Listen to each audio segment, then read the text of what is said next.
ఈ రోజు నేను చూపించే రెసిపీ గిన్నె రొట్టె అండి. కొంతమంది తపాలా రొట్టె కూడా అంటారు. దీనికి 1-1.5 నీళ్లు పోసుకుని కొంచెం శనగపప్పు కొంచెం పెసరపప్పు కూడా వేసుకుంటే బాగుంటుందండి. ఇలా పిండి రెడీ చేసుకోవాలి. రెడీ చేసుకున్న తర్వాత ఇత్తడి గిన్నె కొంచెం వేడెక్కి 1 స్పూన్ నూనె పోసుకున్న తర్వాత ఇలాగా రౌండ్ గా బాల్ చేసుకుని ఒకసారి నీళ్ళల్లో ఇలా ముంచుకుని ఇలా వేసుకుని గిన్నె రొట్టె నొక్కేసుకోవాలి.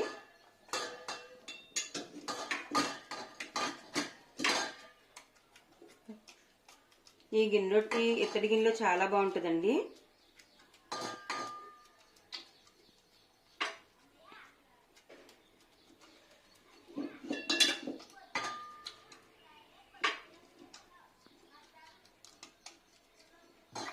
ఇలా నొక్కేసుకుని మధ్యలో హోల్స్ పెట్టుకుంటే ఈవెన్ గా మొత్తం అంతా సమానంగా కాలుతుందండి.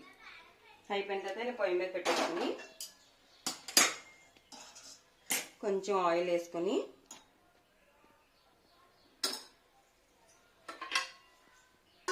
మూత పెట్టేసుకుని స్లోలో కాల్చుకోవాలి.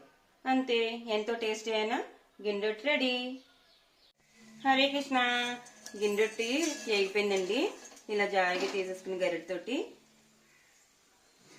ఎంతో టేస్టీ అయిన గిన్నె రొట్టె రెడీ అయిపోయింది. దీని కాంబినేషన్తో మాగాయ పచ్చడి చాలా బాగుంటుందండి. మాగాయలో పెరుగు ఉల్లిపాయలు వేసుకుని ఇలా మాగాయ పచ్చడి రెడీ చేసుకుని రెండు కాంబినేషన్ చాలా బాగుంటుంది. ఇది అందరికీ తెలిసిందే, కానీ తెలియని వాళ్ళ గురించి చెప్తున్నాను.